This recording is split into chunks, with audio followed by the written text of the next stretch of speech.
Live from Columbia, this is Sports Talk on the South Carolina Radio Network. Be a part of tonight's show. Call us at 800-956-7266 or email talkback@sportstalksc.com. Now, here are your hosts for Sports Talk, Phil Kornbluth, Kevin McCrary, Tom Hayes. Just keep waiting for that to happen. It just hadn't happened yet. Somebody's got to step up and give us something, a heroic performance, and then maybe we'll relax and play the way that we're capable of playing. But yeah, obviously I was low, and it's disheartening in many ways. Not exactly the rallying cry that Gamecock fans want to hear from Chad Holbrook about the baseball team because, yeah, Michael Ross not walking through that door, Christian Walker's not walking through that door, and many of the other greats of the past, they're not coming back to help out this Gamecock baseball team that got slaughtered last night by Vanderbilt, but they'll try and turn it around tonight with Jack Wynkoop going to the mound against a Commodore team that put 12 on the board against the Gamecocks last night. We'll talk about that with K-Mac, who was there in just a moment. Phil Kornbluth from Harbortown, Sea Pines at the RBC Heritage presented by Boeing, where we have had a phenomenal day of golfers going low. 62 by Jordan Spieth. You think that's good? How about 61, tying the course record by a relative unknown, Troy Merritt out of Boise State. Never won on tour, only been on tour a few years, does have a second place to his credit, ranked 249th in the world. But he's number one on the leaderboard at Harbortown after a 61 today.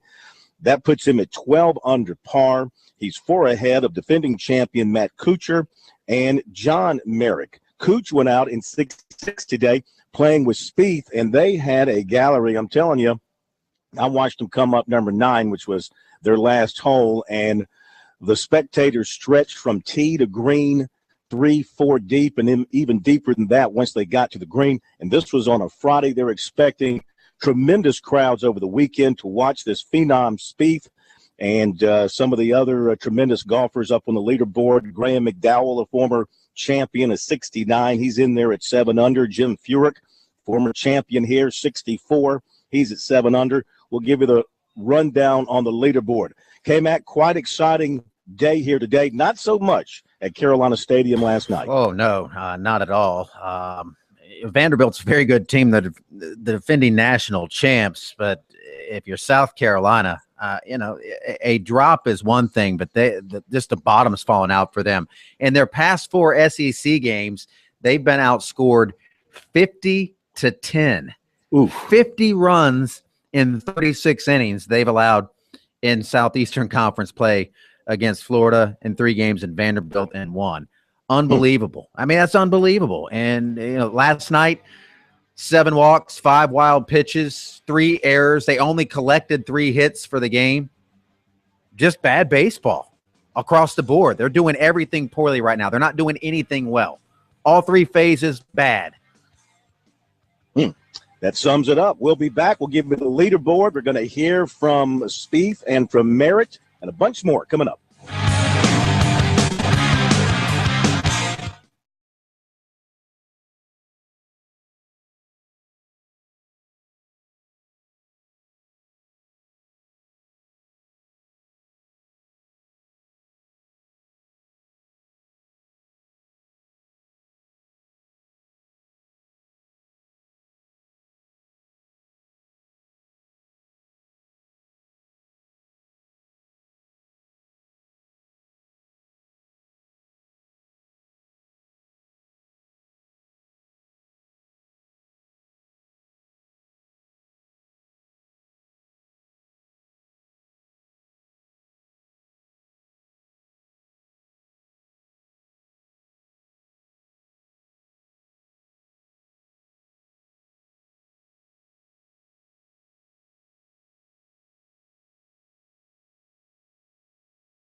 Back with you from Harbortown and from Columbia. Phil Kornblut, Kevin McCrary, the state man Graham Polk, Professor Tom Hayes with the night off. We have got a lot to share with you, a lot to talk about, so let's get right into it. Let's begin with day 2 here at the RBC Heritage, where Troy Merritt is one of the stories. It's a day of many stories, but Troy Merritt, he gets the number 1 billing with a 60, including 28 on the back 9. That's a tournament record. Of course, it was a bogey-free round.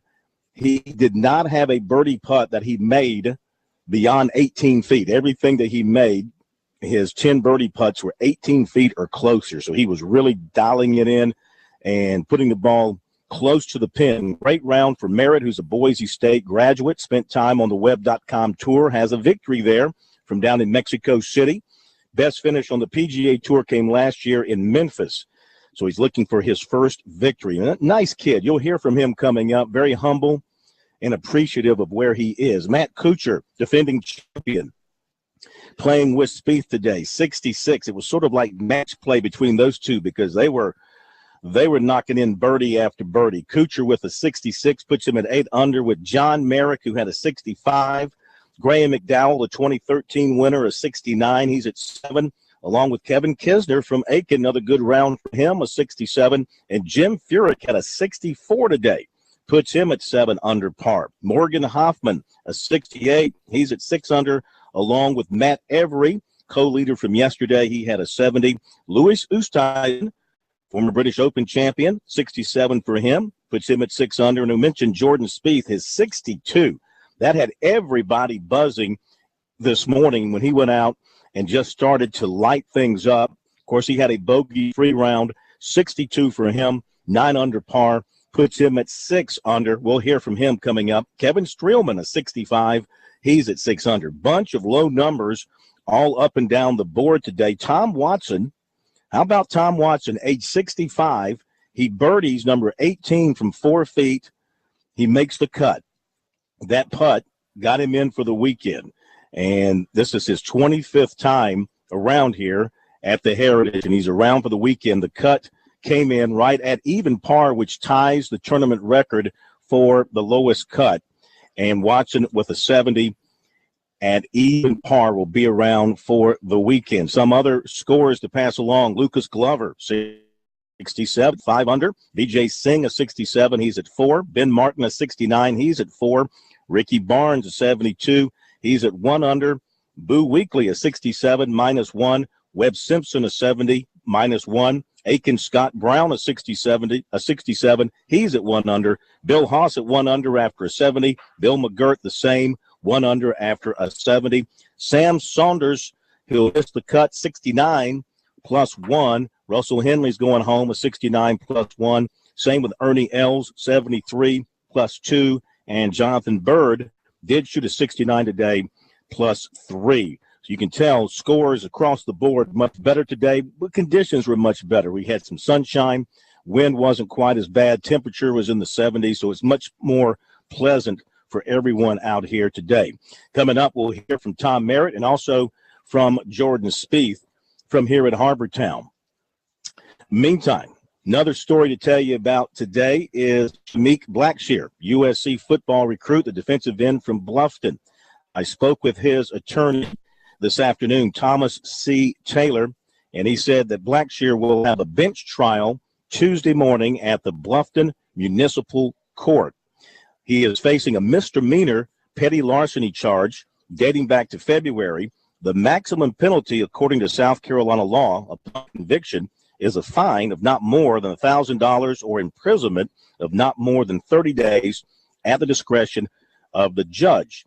Thomas Taylor is the attorney, and he told me the following quote: "We initially had demanded a jury trial, but because Shamik is scheduled to report to USC on the 30th of May, and they start summer training at that point in time, we did not want to run the risk of this being delayed any longer.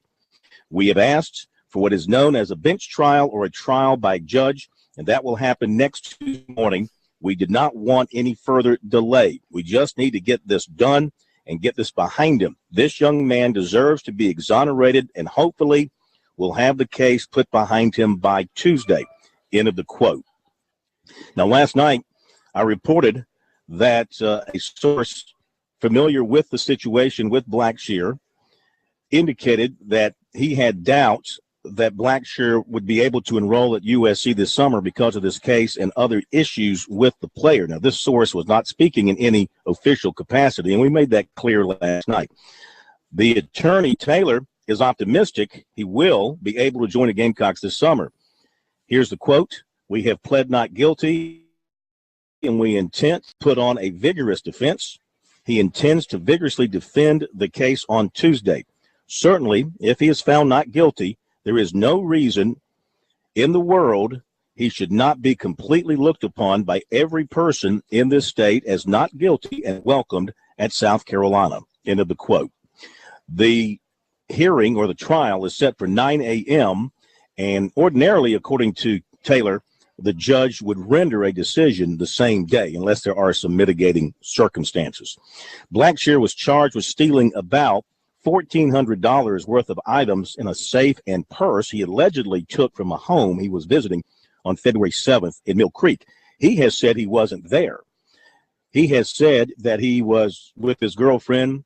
He was not at this place. 3 witnesses have identified him as the person who stole those items. So we'll see.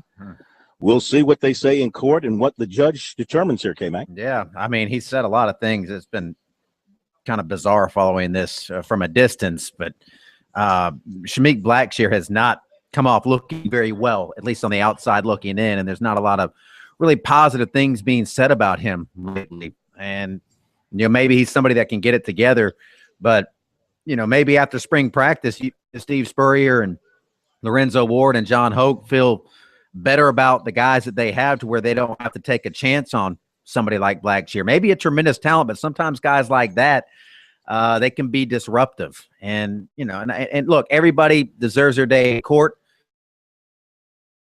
I'm not just going by what's happening right now, and it doesn't look real good. Clearly, this guy is making some bad decisions that that are a red flag, I think, if you're South Carolina or anybody right now. Yeah.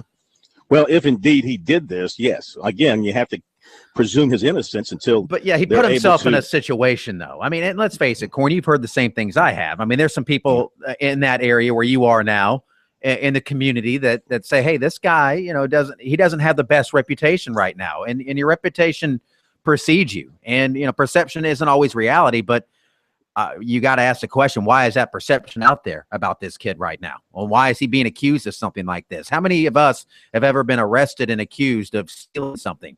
You know, you have to put yourself in a bad situation to even be accused of that. You're hanging around with the wrong people, going to the wrong places, doing the wrong things if you're even put in a position to be accused of something like that. Yeah, absolutely. And again, 3 people said they saw him. He says he wasn't there. So got a definite difference of opinion in this particular case. Let's see. What else did I want to pass along to you very quickly? How about this little note? Well, before I do that, let me go back to golf because we've got college golf tournaments everywhere this weekend. First of all, SEC Men's Golf Tournament taking place at Sea Island Golf Club, which is over there in Georgia. And South Carolina, of course, one of the favorites going in. South Carolina tied for 3rd right now with Auburn, 5 under par. Alabama leads at 11 under. And LSU would be 2nd at 6 under. Vanderbilt sitting there in 5th at 4 under. Matt Neesmith for USC right now tied for the individual lead at 5 under par. That's a terrific score. That's a 65. It's a par 70 course. Will Stark at 4 under. Caleb Sturgeon +2. Will Murphy at +2. And Sean Kelly at +3 for South Carolina today. That's the SEC Men's Golf Championship. The SEC Women's Golf Championship also being played this weekend. And South Carolina, which had a terrific regular season, highly ranked. South Carolina's tied for 4th, +11. They are 6 shots behind your leaders, Texas A&M, Tennessee, and Vanderbilt. We'll be right back.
Okay, we're back. It's Sports Talk. Couple of other quick notes. We've got the ACC Women's Golf Tournament underway as well. They're playing in North Carolina, Sedgefield Country Club. Virginia leads at 9 under. Wake is 2 under.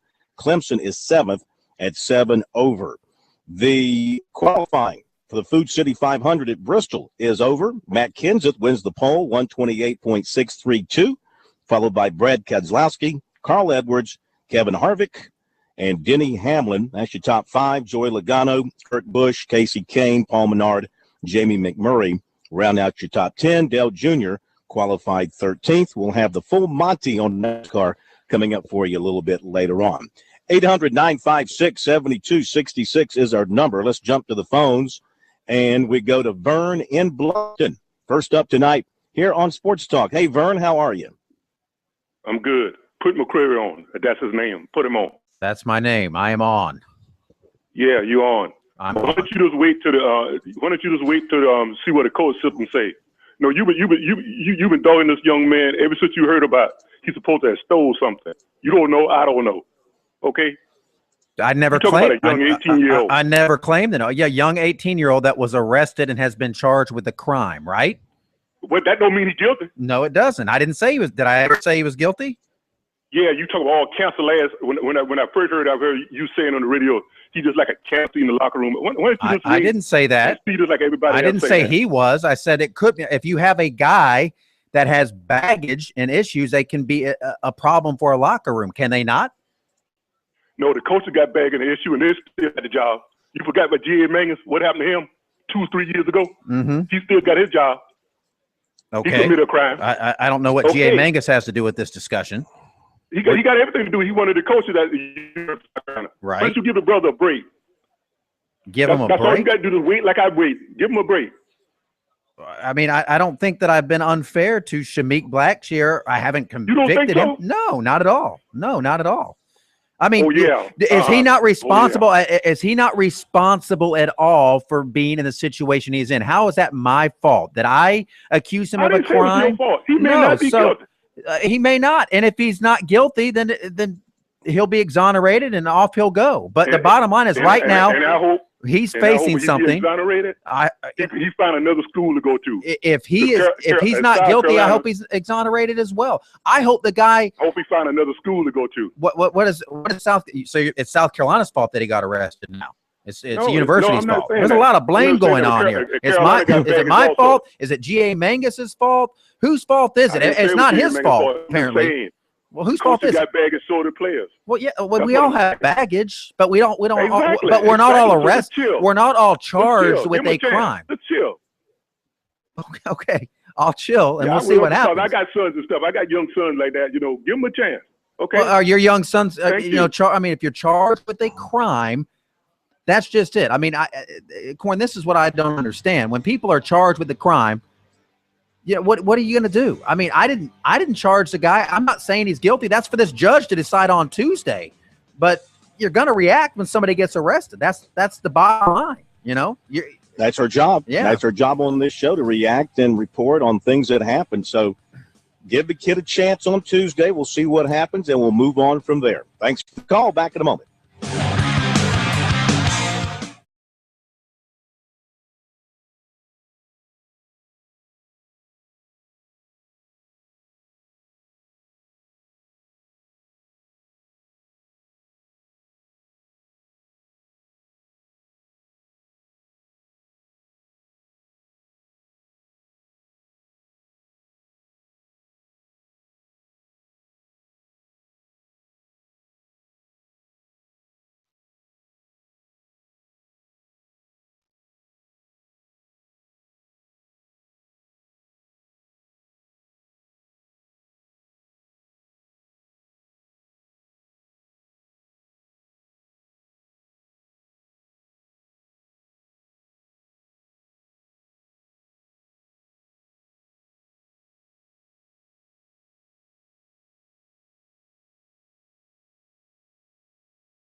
We are back at Sports Talk, South Carolina Radio Network from Harbortown, as well as Main Street, Columbia. Good to have you with us on this Friday night as we head into a great weekend of sports.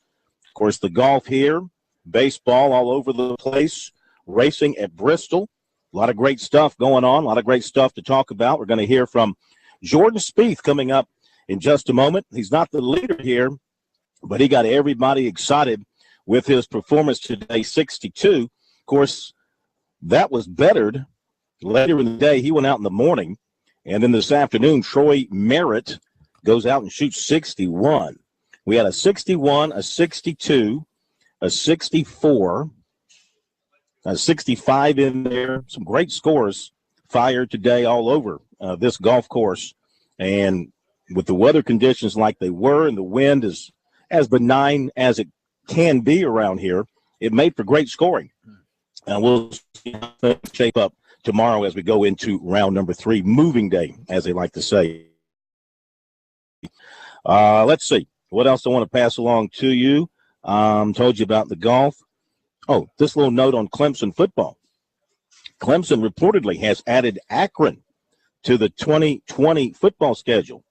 This according to FBSschedules.com. That game to be played September 19th, 2020. The Zips to get $1.1 million. Clemson and Akron have never played. Other non-conference games for the Tigers in 2020 include South Carolina and Notre Dame. Also in this report, the 2019 Clemson game against Charlotte will net the 49ers a guarantee of $1 million. Isn't the head coach at Akron, is that Bowden still? Isn't that one of the Bowdens? Is Terry Bowden still up there? That would be Terry Bowden was there for a spell. I think. I have to check that out and see. All right, now 800-956-7266, the number. Email talkback@sportstalksc.com. Got a lot of email about USC baseball that we'll get to. And on Twitter, of course, the Twitter timeline, it has been extremely active. That is at Sports Talk SC. And Sports Talk presented by the Palmetto Project.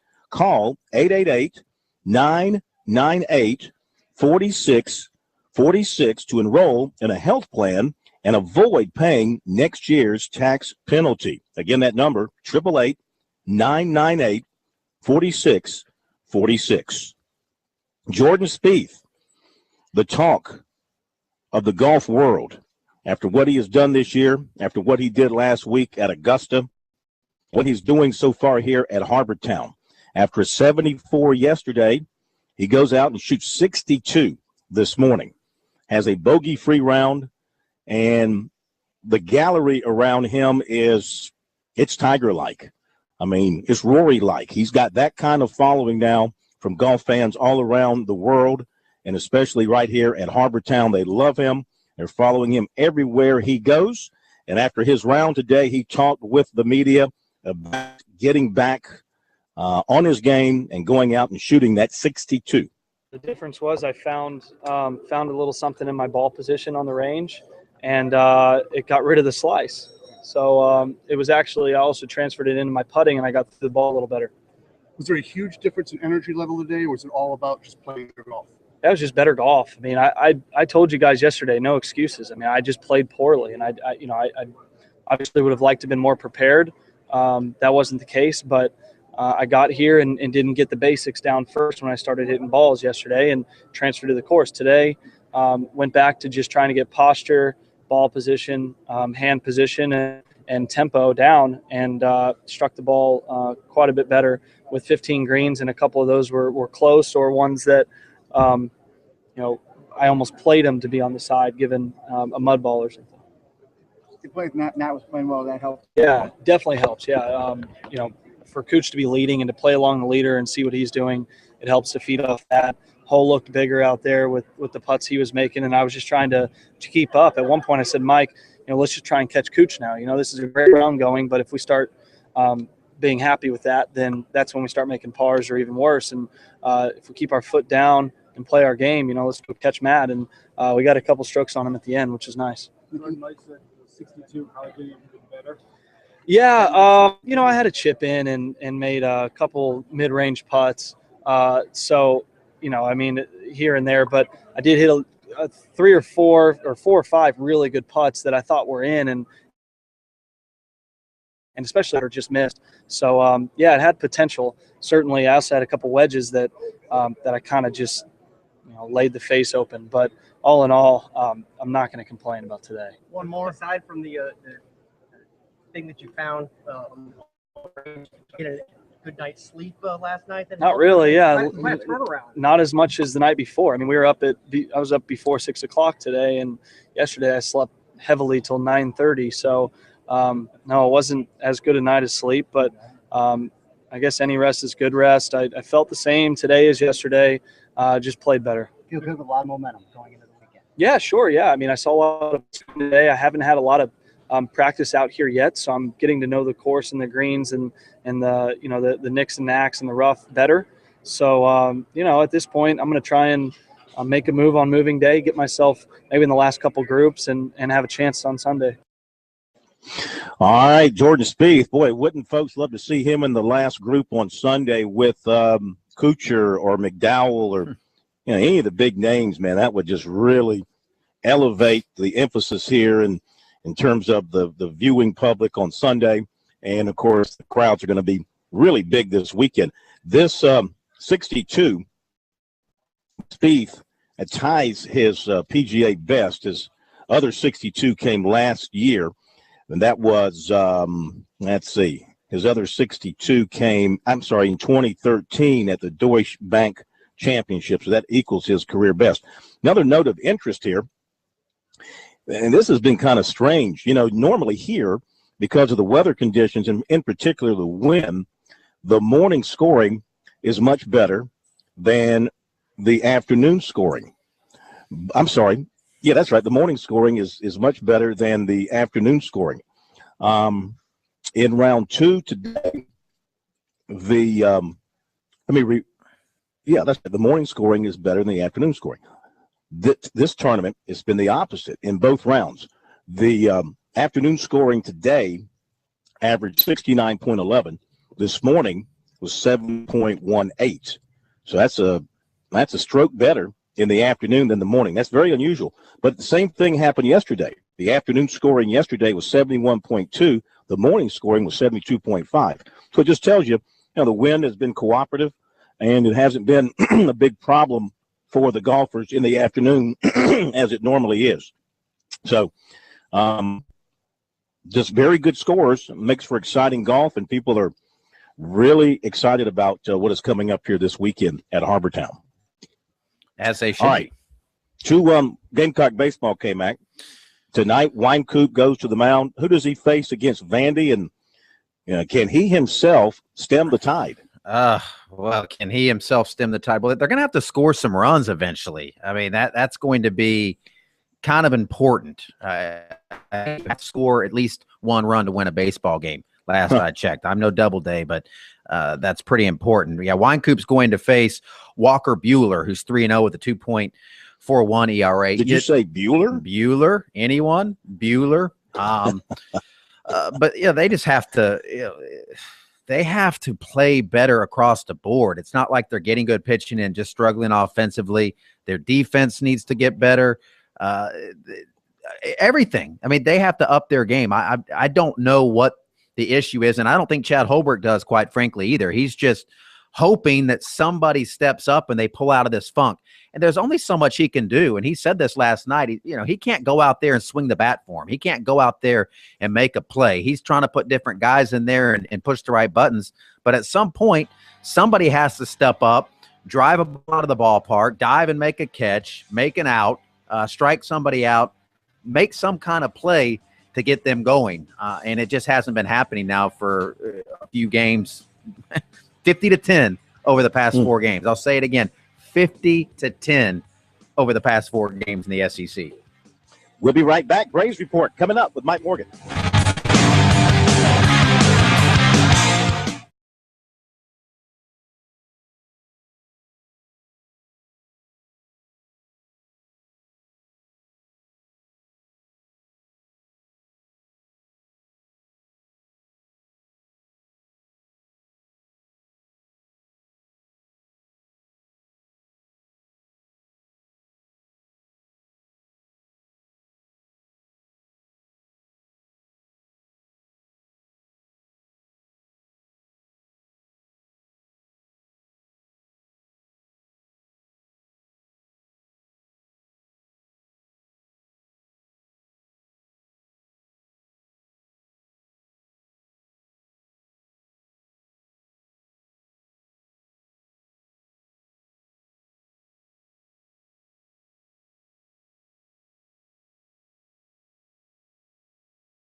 Brought to you by Play It Again Sports off Bower Parkway in Columbia, where you pay less for more.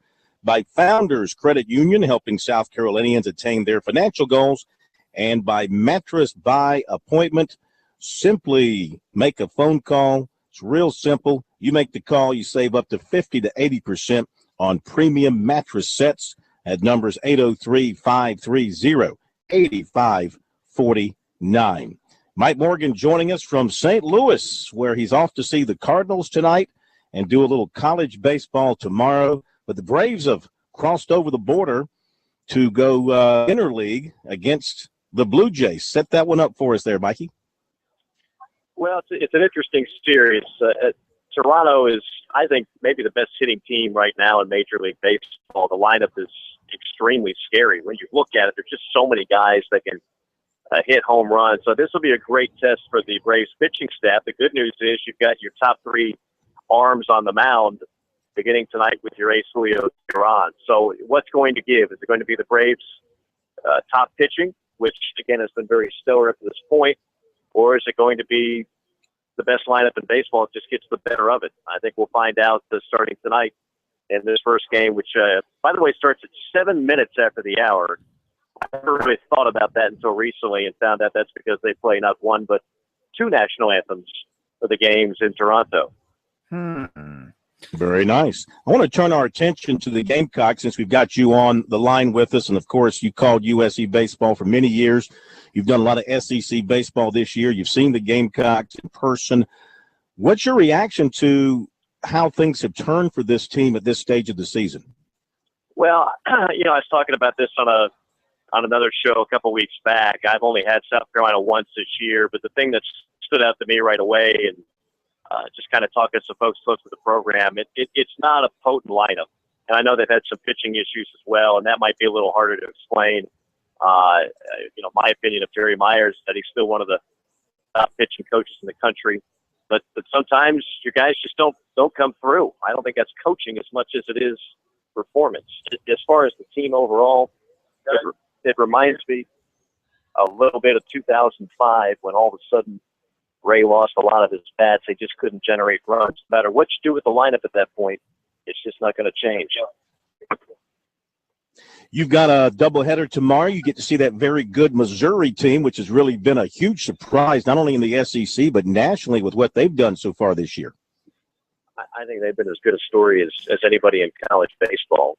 They were picked basically dead last, right there with Tennessee in the Eastern Division, and now they're trying to host a regional. They're going to be a postseason team. They have tremendous pitching. I mean, really good pitching.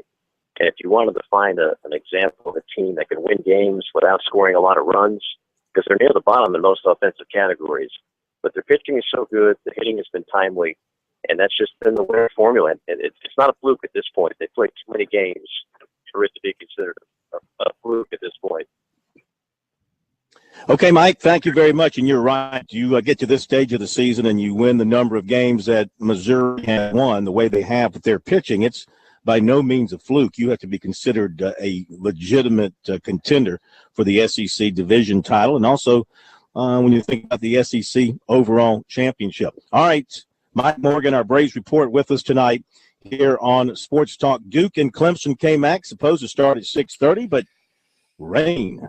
Yeah, Mother Nature with a different idea on that. So they are in a rain delay at Doug Kingsmore. Tarp on the field right now, light rain falling. USC and Vandy still slated to start here at the top of the hour, but looking at the forecast in Columbia, I wouldn't be surprised if they run into some rain at some point during their matchup tonight. Okay. Coming back, we'll give the around the night. Got a lot of stuff to tell you about. We remind you, Sports Talk is presented by the Palmetto Project. Call 888-998-4646 to enroll in a health plan and avoid paying next year's tax penalty.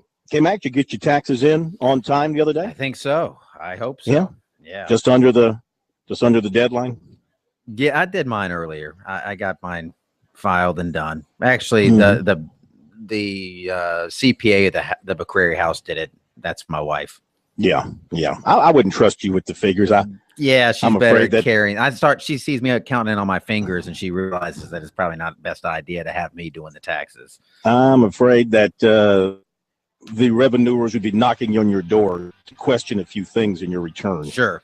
You know, like how you wrote off that trip to Myrtle Beach and somehow turned it into a business expense when you were playing golf and right hanging out with the bros. Right. Yeah. I don't cheat on my taxes. Smart. IRS. Smart. We'll be back. Recruiting coming up. Don't go away.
All right, to the recruiting report.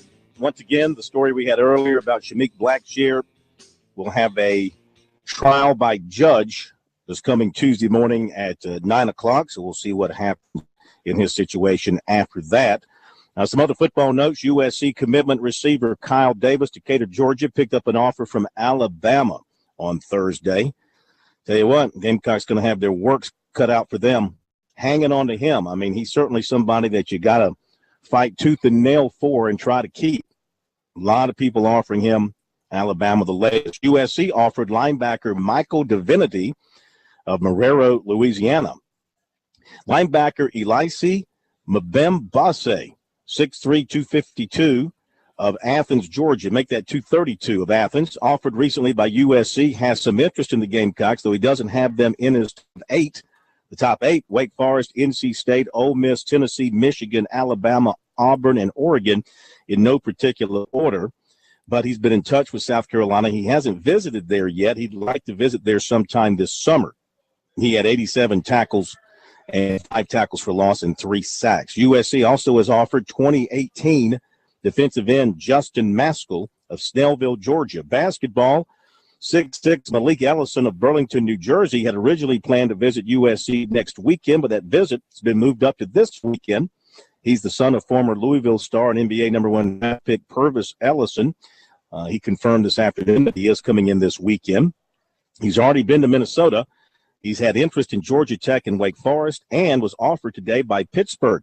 6'2" Vandy transfer Shelton Mitchell and his parents are at Clemson today and tomorrow.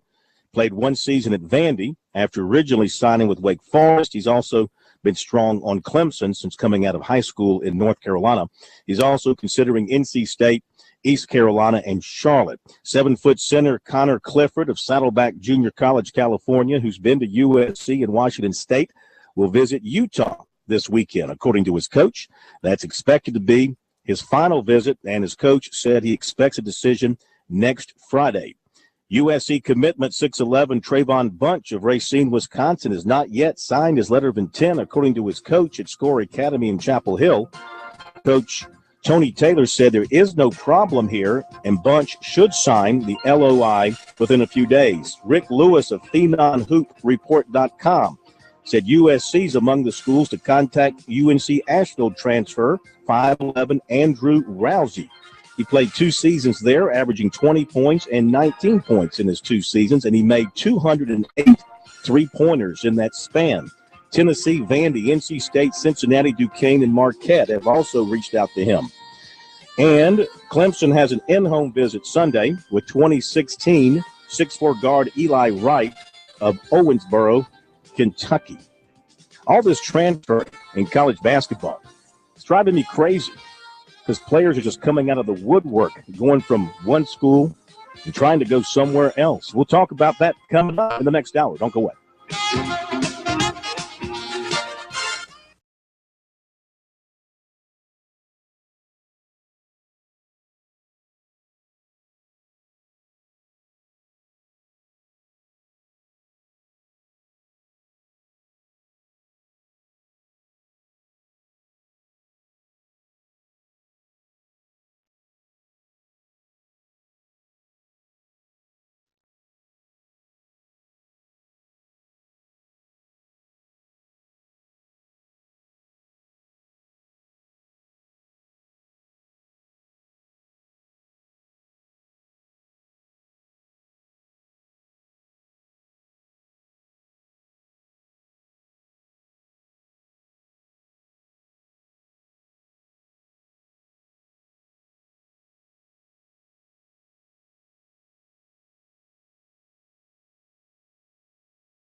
Live from Columbia, this is Sports Talk on the South Carolina Radio Network. Be a part of tonight's show. Call us at 800-956-7266 or email talkback@sportstalksc.com.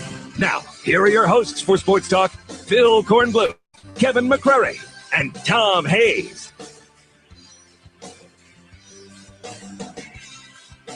We're back. It's hour number 2 of Sports Talk, South Carolina Radio Network. Phil Kornblue at the RBC Heritage at Harbortown. Kevin McCrary back at our studios in downtown Columbia, along with the Steak Man, Graham Pope. 800-956-7266 is the number. Email talkback@sportstalksc.com. Jay Payne writes to us, talkback@sportstalksc.com. And he says, after watching the childish and immature actions of the USC baseball team during the Wine Coop interview, which was being broadcast nationally, we now know the problems with this team. Undisciplined and leaderless just begin to describe them. The throwing of the popcorn and the whack-a-mole antic were disgusting to this longtime Gamecock fan. In fact, their pitiful performance on the field, to me, was overshadowed by their adolescent behavior. Inept coaching, along with an obvious lack of control of behavior, demand that Tanner exercise his authority as AD immediately and lay down the law to Holbrook and his staff to get control or get out. USC baseball is a rudderless ship with no one at the helm and is sailing into dangerous waters. I didn't see what he's talking about. Did you see it?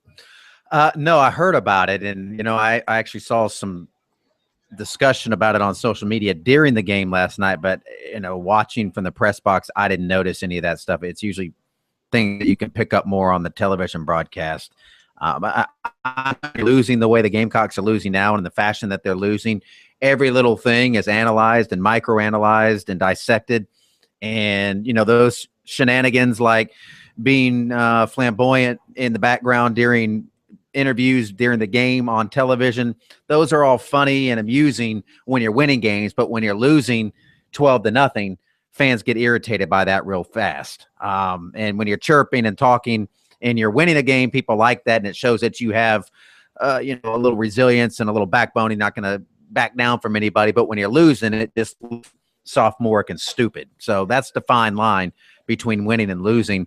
I think they're trying everything right now, Corn, just to create a spark somehow, whether that's let's be loose in the dugout and let's have some fun. Let's tell these guys that we're not afraid of them. They're the defending champs.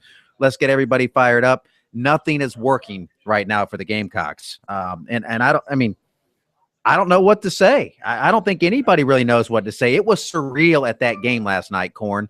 There was nobody in the stands at the end. Nobody. Not a lot of people to begin with. Nobody at the end. And this is a once proud program, not far removed from a national championship, playing the defending national champs, and on national TV, and Carolina Stadium was empty. On top of that, Vanderbilt was playing in those ugly pajamas. I mean, my goodness, to lose to a team playing in their pajamas, that's embarrassing. And to start things off for the Gamecocks, apparently there was a fielding error on the leadoff batter of the game for Vandy. They've got the runner on first base already off an error.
Well, the Gamecocks got out of the top of the first without any damage. I don't know how this happened, but apparently Wiseman, who was actually the second hitter of the inning for Vanderbilt, and the first hitter made an out, so 1 out. He reaches on an error and eventually is thrown out at home trying to steal pitcher to catcher. So don't know if that was just a true attempt to steal home or just what, but that's the play. Thrown out pitcher to catcher, caught stealing at home. And that was the third out of the inning. And so the Gamecocks get out of that. Why would you try? What makes you think you can steal home off of Wine Coop? I don't know, Corn. Maybe they had something in scouting. It beats me. Maybe there was some tell that they thought they could do it, but it didn't work. The way things have been going for the Gamecocks, I'm sure they're Vanderbilt Corp is probably like, just do whatever, guys. Let's make these guys feel the ball and throw the ball, put it in play, and who knows. By the way, looking at the play-by-play from that inning, Wiseman reached on a fielding error by the shortstop, and then he stole second and went to third on a throwing error by the catcher. So the Gamecocks committed 2 errors in the inning. Fortunately, no runs scored. And that 2 happened more last errors. night. Yeah, I mean, throwing the ball to center field, they just compound things, and you can't do that against quality teams. And in the SEC, every series, you're playing a quality team, by and large. There aren't a lot of layups in Southeastern Conference baseball, and you can't give away outs, and they do that. Vanderbilt scored its first run last night without getting a hit. South Carolina, they walked the guy with 1 out. He stole second. Ball went to center field. He goes to third, and then a wild pitch, he scores. And with a guy like Fulmer on the mound, 1 run is like 100 runs, and the Gamecocks only had 3 hits all night, and they opened up the floodgates via some errors. Vanderbilt scored 12 runs yesterday. Half of them were unearned. Half of them weren't even earned. I mean, you're still going to lose if you don't score, but they're making it so much harder on themselves, and they don't look like they have any kind of fire in their belly right now. And Chad Holbrook doesn't look like he knows whether to yell at them or give them all hugs and Little Debbie cakes and a Kool-Aid. Yeah, he's obviously in a position of not knowing what to do. I mean, just listening to his comments from last night, and played an extended comment to open the show, and he just sounded like a coach without a clue on how to fix the problem right now. And I think, he just simply needs a win. He just needs they need to taste victory again, monkey off their back and kind of get that positive mojo going. That's easier said than done. I get that, but that's sometimes just what it takes. It takes one victory to get you going. As these losses continue to pile up and the mistakes continue to pile up, I mean, one bad thing leads to it. And before you know it, the season gets away from you. That's what's happening with South Carolina right now. Several losses started to pile up, and the season kind of got away from them. Fortunately, it wasn't so bad that they couldn't recover and get into the NCAA tournament, but then they were certainly outclassed in their 2 games of the NCAA tournament at Vanderbilt. And South Carolina may be facing a similar fate if they get into a tournament. They may be facing a situation where they will be quickly eliminated, based on the way they're playing right now. The other thing that's got to be concerning too is the pitching situation with Crow out. If you have to use Widener tonight out of the bullpen, then who are you going to start tomorrow? Because none of their secondary pitching really, in terms of midweek starters or emergency starters, none of that has stood out to this point. Nobody has grabbed that spot and been that guy that you could go to and say, go get me a win, go out and give me a quality start. Nobody's done that. Yeah, that's true. And Fiore did well last night in that spot start. You got to give him credit. He went a career-long 5 innings. He gave up 1 earned run, 1 unearned that I talked about earlier with the miscues in the first inning, and he did his job, but it was gasoline alley when the bullpen came in there. And again, that they don't do anything well right now. And it's a head scratcher. I'm not surprised that they're having a down season. If they had the exact same record, but they were losing by a run or two, like they were against Missouri, they lost by a run in 2 of those 3 games. Against Georgia, they lost a couple of one-run games. And going into the Florida last weekend, they had 6 SEC losses, but 4 of them were by 1 run. And you're going, well, you know what? That's not that bad. But then Florida put the screws on them 3 straight games, and then Vanderbilt did last night. And when you're losing the way they're losing now, you wonder if Holbrook's lost his team. He has lost his team. I mean, that's not a wonder. The question is, can he get them back? Can they find it and start playing decent baseball again? They have 8 guys on their roster that are hitting below 250 right now. 4 of them hitting below 200. They had 3 guys in their lineup last night that were hitting 200 or worse. A third of your lineup hitting below 200 in college baseball with metal bats, that's not going to cut it against the number 4 team in the country and defending national champ. Another email into us here, talkback@sportstalksc.com. This comes to us from Greg, and he says, talking about USC baseball, I mean, this is what's on the minds of responders here. Chad will definitely be back next year coaching the Carolina baseball team, but if the current trend continues, it will be on a short leash. If anything, he's going to have to make some staff changes. Having a bad year is one thing, but we're losing, he writes, to high school equivalent teams during the week and by touchdown scores during the weekend to SEC opponents. Ray knows this is not acceptable baseball. The thing that probably stands out the most is the fan support. Were there 750 Carolina fans in the stadium tonight, talking about last night? If there were, I didn't see that many in seats. I think maybe he meant 7,500. If there were, I didn't see that many in seats, and I expect that downward trend to continue, sadly enough. Chad will get next year to show improvement, but keep in mind we lose a lot of offense in Martin, Caldwell, and Schrock, and probably lose Crow for the year, too. That's an excellent point. Sorry, but I don't see Chad turning this around anytime soon or maybe at all because I believe he's better suited as an assistant and recruiter, not a manager. Well, I wouldn't Remember worry. when LSU fired Smoke Lavalia because he couldn't replace a legend. Then they went on to win another CWS title in 9 under Manieri, and are consistently a top 10 team. I'll give Chad more time, but sometimes change is necessary. Well, not this. I mean, he says fire an assistant coach. You're going to get rid of Jerry Myers, one of the best pitching coaches in baseball, who was a head coach, and you brought him back. I mean, I know the reaction is, okay, they're bad. Who do we blame? Got to blame Holbrook. I mean, he is responsible for his program, and he'd be the first to tell you this is unacceptable. But it doesn't mean that he can't fix it, that they can't turn it around, that they can't bring in some other players. And, yeah, you use great talent every year on a college baseball team. That's nothing new. I mean, the team that won the first College World Series lost a lot of key players before they won their second. And they lost some good players off that team when they went back for a third time. You're going to lose great players every year. A program like South Carolina, though, you should be able to go out and bring in guys that can make an immediate impact and recruit at a high level. And Holbrook has proven, since he's been at South Carolina, that he knows how to bring in top flight talent. This season, for whatever reason, it just didn't come together. The club didn't come together the way he had hoped. And, there's probably a lot of different reasons. Some of it luck-based, some of it just miscalculations. But I still believe, Corn, that he's going to be okay. I just don't think Chad Holbrook is some buffoon that's in over his head and doesn't know what he's doing. He's been around Ray Tanner.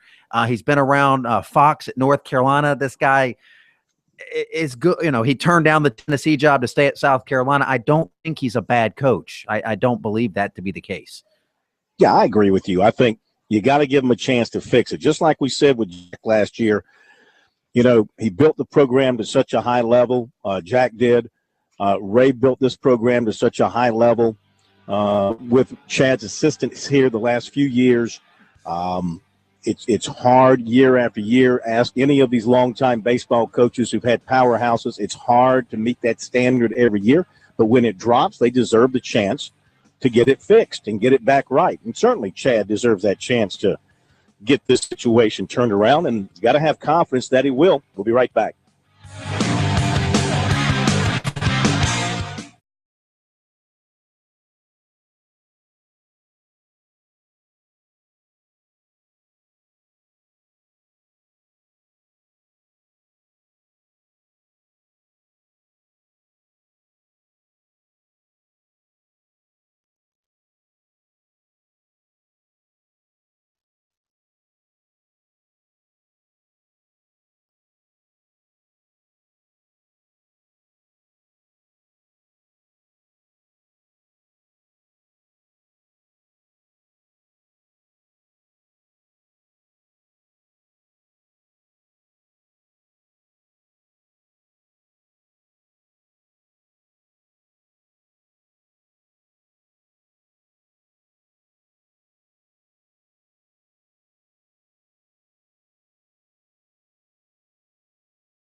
All right, Gamecocks failed to score in their half of the first. They got a one-out single by Schrock, but could not advance him.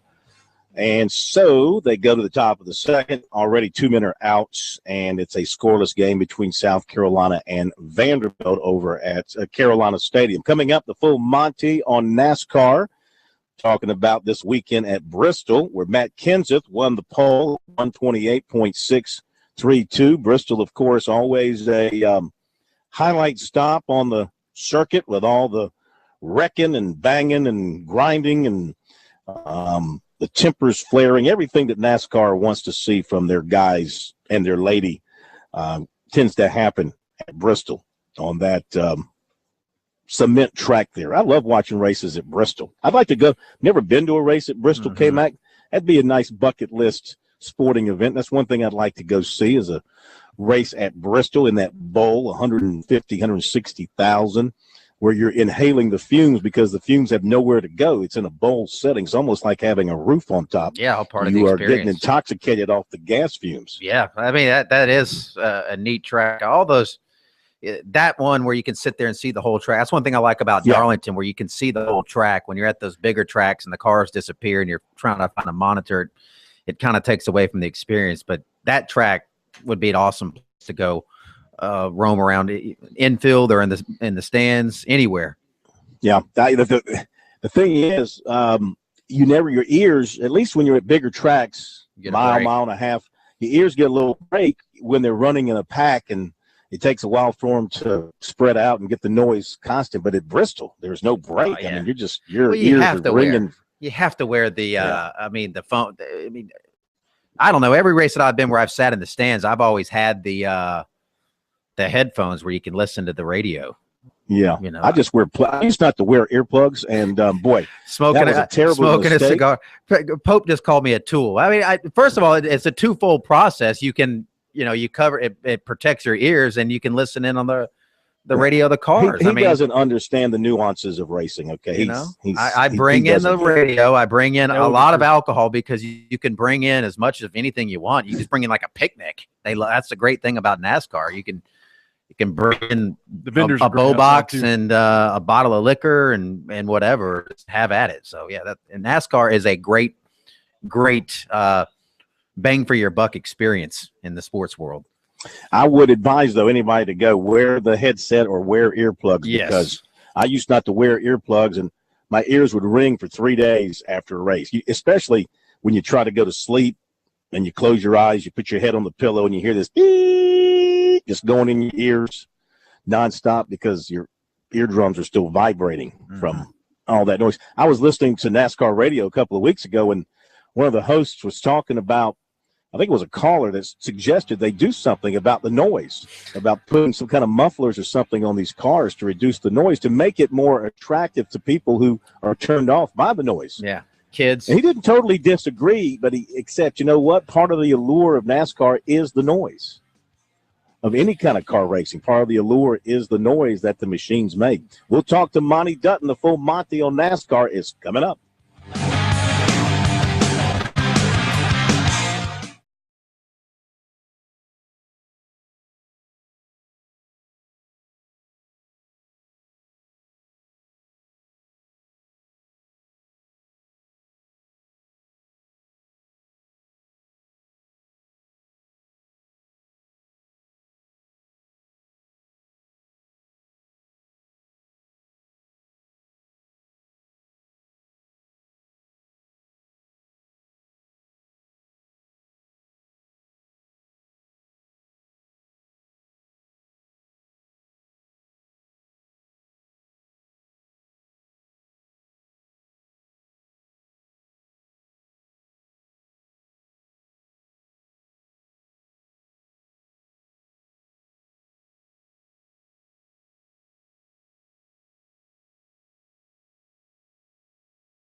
All right, we'll get to the full Monty on NASCAR in just a moment. Let me do a couple quick things here. First of all, USC and Van, they've gone to the bottom of the second, scoreless, 2 men out. South Carolina does have a runner on first base, so nothing's changed there as far as the score. Just checking on Tevin Mack during the break, talking to his mom. To update that situation, Texas assistant coach Mike Morrell was in Columbia today. He was here most of the day over at the school visiting with Mack. He also went over to his Miss Mack's work and visited with her. And no automatic decision, commitment, or anything like that was made towards Texas, she said. But, of course, there is strong interest there because of the relationship that they've had with Shaka Smart and his staff. Oklahoma State is coming in to visit on Sunday. And that is it right now as far as visits are concerned. Nothing else has been scheduled, incoming or outgoing. Mack said she does want Tevin to go out to see Texas and see how it is out there at some point in time. That will have to be an unofficial visit because he's taken all of his official visits. Brad Brownell has been in touch with both Mack and his mother, and Lamont Evans was in touch from USC, was in touch with Miss Mack yesterday. So things are starting to happen there with Tevin Mack. Texas in today to visit with him. Okay, it's time now for the full Monty on NASCAR. We welcome in Monty Dutton of MontyDutton.com, MonTedutton, a man who has covered NASCAR for many a year, but he also opines and writes about other things in sports and around the world. Good to have Monty with us once again. And Bristol, during your days covering the beat, how much did you enjoy going to Bristol to watch races? One of my favorite places all the way around. I mean, I don't know. I think that when you first start covering racing, that you sort of have stars in your eyes. And so you enjoy going to all the places that you've never been before, you know, and you enjoy going to Las Vegas and LA and stuff like that, the Sonoma Valley. But then over time, you discover that the atmosphere and the fans and I found that Bristol and Martinsville and Darlington were just as unique in their way. And I sort of enjoyed the racing more. So Bristol is one of my favorite places. Bristol is a place that after the night race, while traffic was clearing out, we'd have a little party in the parking lot, press parking, and I'd play my guitar and stuff like that. And so it was one of my favorite places, and it's one of the places that I miss. And I've been thinking this week, and this has been a big week for my website because I've been racking my brain over why the intermediate tracks have fallen so much in prestige, why the Atlantas and the Charlottes. And there's two things. First of all is that I really think right now that there's just a handful of people who have an edge. Somebody else might win a race in Texas or Las Vegas, but it'll be kind of a strategic move because there seems to be basically the Hendrick and Stewart-Haas Chevrolets, and then Penske seem to be the overwhelming favorites. And I think that when you go to I think that one of the reasons that it's sort of, you know, when I first started covering racing, many fans hated road courses. Mm-hmm. Now they all love them. And I think that it's sort of flip-flopped, and the intermediate tracks that comprise 40% of the schedule are the least favorite to many fans. And so the first stage was just including that it's great to be going to Bristol and Martinsville because a lot more drivers can win probably. And the second stage is I've been trying to think why it is that things have changed, and I've concluded something that I don't think it ended up being a controversial thing, but hugely it was one of those little things by the low standards of my website. It was kind of went viral. When I write for Bleacher Report, a big column is about 10 to 12,000 people reading it. For my website, although there's one notable exception, but 2,000 people is a pretty big day. Mm-hmm. And what I've decided is that the great casualty of the intermediate tracks is that are a great casualty of NASCAR's much praised decision to go with double file restarts in 2009. Now they were always double file, but in the old days, the inside line were the cars that were on the more that were a lap down, and the outside line were the people on the lead lap. And so what I think happened is that people say, well, you don't want all those slow cars up near the front. Well, they weren't slow cars. In many cases, the people at the front are the ones in what was back in those days called the tail end of the lead lap, were people who'd had misfortune. Might say maybe Dale Earnhardt had a tire go down, or a pit road penalty would be more the thing now. Well, they had a chance to race their way back on the lead lap by beating the leaders. And nowadays, when they're all starting up front, if the guy who's out front gets free gets clear of the guy who starts beside him, he flies away and leaves. It's called arrow push. But I think that has been intensified. Two things. A person really can't race his way back on the lead lap. If you're in 30th place in the order, you're 30th in line. And so, in my opinion, it's taken a lot. It's taken a lot of excitement away, other than the first couple of laps after a yellow flag. And the absence of excitement has probably had something to do with the fact that NASCAR all the time seems to be extremely interested in finding whatever shard of paper they can for debris. and so I really think that what seems like the best move, that's what created all these what I call socialized racing.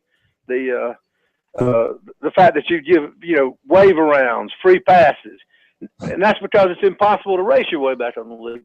So I think that the intermediate tracks like Charlotte and others have been hurt by that rule change. That's very interesting. Socialized racing. First I've heard of that. It's a term I've used for many years. Yeah, I like it. Socialized racing. But it's not a term that many of my colleagues have had they've probably had more tact than I do. Well, it's not a term of endearment for the sport, I can tell you that. Well, that's right. This is not a very socialized sport in other ways. Yeah. What's your make? Not noted for its even moderate political ideas. What about your take on the appellate court's ruling this week regarding the 31 team, reducing some of the penalties but leaving those suspensions in place? Well, late this afternoon, Richard Childress announced that he's taking it to what used to be the commissioner. I think he's called the chief appellate officer. So after you have a trial with 3, then you can appeal it to the head guy. And the head guy, by the way, in NASCAR doesn't have to be present. My question today, I wasn't at Bristol, but I posed it, is I have often thought that I have a pretty good idea about how some of these trials turn out based on the composition of the committee. And there are 30 people on the committee, and there's only 3 of them that try the cases. And usually you can sort of tell by who they round up. Some people seem to be more inclined. I think you can tell from the composition of the committee what the odds are that it doesn't matter what happened, they're going to go with NASCAR, or whether they're going to give it a free, give it an honest look.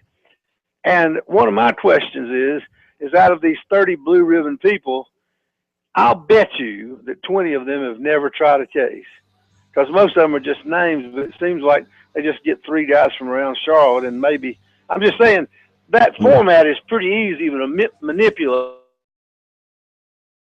in my. We got to cut right there. Great stuff. Folks, you can get more of Monty's NASCAR thinking at his website, MontyDutton.com. We appreciate him being with us tonight. The full Monty on NASCAR. Back in a moment.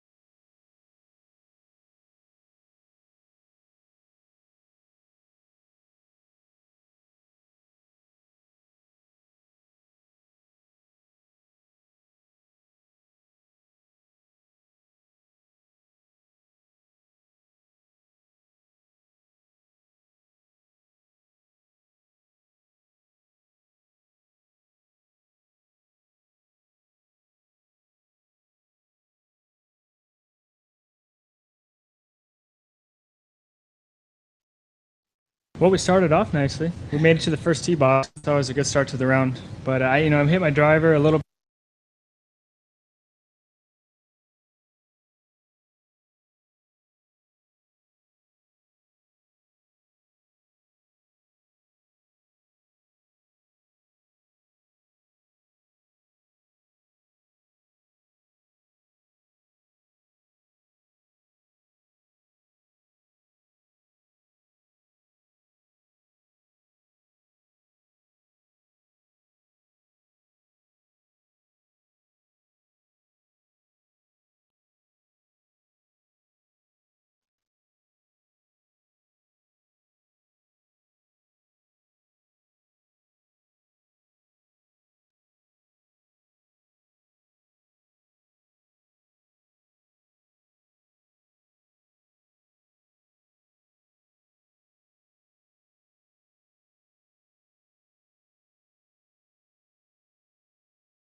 Now, looky here. South Carolina taking a 2-0 lead on Vanderbilt.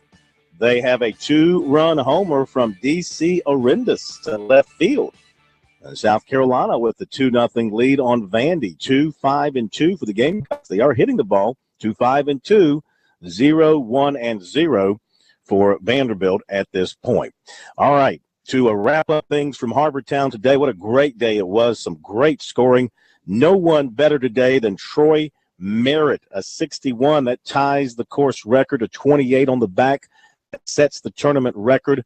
He's 12 under par, 4 clear of the field, and he talked about his day to the media right afterwards. Well, we started off nicely. We made it to the first tee box. That's always a good start to the round. But I hit my driver a little bit squirrely again today, same as yesterday. And it's nice on this golf course. You can get away with hitting 2 irons and 3 wood off the tees. So, I was able to get the ball in play today, and the tempo was good with the irons, which sometimes it's missing. And I was able to hit some good shots in and roll in the putts. And it's always fun when things are kind of firing on all cylinders. Okay, we'll go right into questions for Troy. Yep, Pete. Troy, did you know what you were doing out there? I mean, was it coming together for you, and was any of this expected coming into the week? I knew what I was doing, getting the ball out of the hole. That's about all I knew what to do. Everything kind of slowed down, felt really good. We got good numbers. We had a lot of good full swings, which we haven't had the last few weeks. It's a little bit easier to get the ball where you want it to go on a full swing when you have a full shot. And I haven't been playing poorly this year. It's just every time that tempo kind of goes away, it's hard to find it for me on the course. And then I resort to scrambling and maybe posting even one or two under. So it was nice to have the tempo throughout the day and hit some good iron shots and then make the putts. Okay, Eric. Yeah, I know we're only halfway through the tournament, but here the score is the lowest 36-hole score other than Jack Nicklaus and Phil Mickelson. It's got to be pretty cool to kind of hear your name in any kind of conversation with those two names. It is pretty cool, but I think they'll just go ahead and say that the low 36 holes was Jack Nicklaus and Phil Mickelson at 129. They won't mention that I shot 130, which is fine. But it's pretty cool. I mean, I didn't know that the course record was 61. The low 36 was 129. Had I known that, I might have started hitting some shanks or maybe trying to hole some shots. But it was just a lot of fun out there. We had a good time. We enjoyed it. It was fun to play in front of the fans. They enjoyed watching birdies be made. So, it's always fun when your hard work, I guess, is appreciated. Okay, Tim. How much was this a matter of you seeing a lot of low scores this morning and just saying, why not me? That's a good question. When anytime you can match shot for shot the reigning Masters champ with the way he's playing, it's a pretty cool feeling. And it was nice to see some good scores. It was nice to see that the wind was kind of down just a little bit. We didn't have to battle through that again today. But it was just, go out there, see what you can do, try to move up the leaderboard a little bit. 61 was not in my head. It's the first time I've worn this shirt. My wife said that I had to shoot at least 6 under. We surpassed that, so I don't know if I get to wear it again because we beat it, but we just had fun out there. Okay. Right. Next question. Okay, yeah, right over here. Oh, yeah. I think your longest birdie putt was like 18 feet. So just how your approaches? That kind of goes with my season. I think the longest putt I've made on the year is 33 feet. So I haven't made really any bombs this year, but that's more to do with not hitting many greens and having short par putts, not having the long birdie putts. Birdie putts instead of par putts. I've leaned on my putter all year. I mean, inside of 10 feet, I felt really good all year. The stats have been real solid. I just haven't been able to get it there for birdie. So today I took advantage of good ball striking with the irons. Okay, a couple over here. Yep, go ahead. Troy, you're leading by 4 right now, and I know you haven't won yet on tour, but you won the Web.com tour in Mexico, which is where they are this week. Is there anything from that event, winning there, that you can maybe draw from this weekend? My fashion these days is so much better than it was back in 2009 when I won down in Mexico. I won a lot as an amateur. Obviously, we're playing against the best in the world now. I think, some of the guys that are right behind me are past champions, very good players in their own right, obviously. So for me, it was almost just coming down the stretch to try to get one more, and just see what happens, see if we can accomplish that. And I mean, tomorrow, we still have 36 holes. It's half the tournament, have proven winners behind us. So it's just go out, take it one shot at a time, enjoy the day, smile at the fans, and try and get the ball out of the hole. There you go, Troy Merritt out of Boise State. He is your halfway leader here at the RBC Heritage. Great round today, 61. That's 12 under par, and he'll be going off last tomorrow. And he will be playing with Matt Kuchar. The big crowds following those two. They'll go off at 2:05. And we'll give you some more times coming up after the break.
First off the tee tomorrow morning at 8:15 will be Tom Watson. That's not fair to make a 65-year-old man get up that early. Old people always get up early. He's probably asleep now. He ate dinner at 4 at some early bird special there on Hilton Head Island. Probably went to bed about 5:45, and he'll be up about 4 in the morning. He'll be ready to go. The late tee time's what's tough for him. He'll be playing with Andres Gonzalez. They'll be going off at 8:15. But later in the day, your primary groups, your lead groups, it'll be Troy Merritt and Matt Kuchar, 205. 155, John Merrick and Graham McDowell. 145, Kevin Kisner, Jim Furyk. 135, Morgan Hoffman and Matt Avery. And Jordan Spieth and Louis Oosthuizen. A couple of major winners there. They'll go off at 125. Lucas Glover at 12:55. And when does Ben Martin tee off tomorrow? Ben will go off at Bill Haas will go off at 9:09. I'm looking for Ben Martin, but I don't see it here. But he will be playing sometime tomorrow. Just don't see him on my sheet here. Anyway, make plans to come on out. And remember now, if you haven't been here this week, the parking has changed for the public. You're parking now right at the split where the Cross Island Expressway and 278, the Hilton Parkway, where they split. There's big parking fields there. It's called Honeyhorn, and there's signs there. They'll direct you to the spot there. You do not drive any longer into Sea Pines unless you have a special pass, as do I. Otherwise, you park out there in the fields and ride the buses in, which is a nice, neat way to do it. It really has eliminated the traffic congestion here at the tournament. Well, there's Ben Martin. There we go. He'll play with Bryce Mulder, and they'll tee off at 12:05. I'm glad I covered that. Lucas Glover and Stuart Sink will play together, 12:55. All right, should be a great day of golf tomorrow. South Carolina 2-0 over Vanderbilt in the fourth, top of. 2 men out, and Vandy's got runners on first and second. They are threatening at this point. Gamecocks up 2-0. Prediction on if the Gamecocks will hold on to this lead, I say yes. I say Wynkoop goes the distance. What? That's a Wynkoop. You said Wynkoop, but that's okay. They need win to coop. They'll take a win. Wynkoop to go the distance. I predict a complete game effort, and it's a 2-0 lead now. I predict one more run for the Gamecocks, a 3-0 Gamecock victory. Well, that would be huge. Say? That would be huge. You know what? I thought last night that with Wynkoop on the mound, they'd have a shot in that game, and then throw all their cards into the basket and pray for the best on Saturday. So I'll go with you. They're due. They are due. So I'm going to go yes. Clemson Duke still in a rain delay. Thanks for being with us. Had a great time with you tonight. Have a great weekend. Thank you, K-Mac. Thank you, Steak Man. We'll see you Monday night right back here on Sports Talk. Good night, everybody.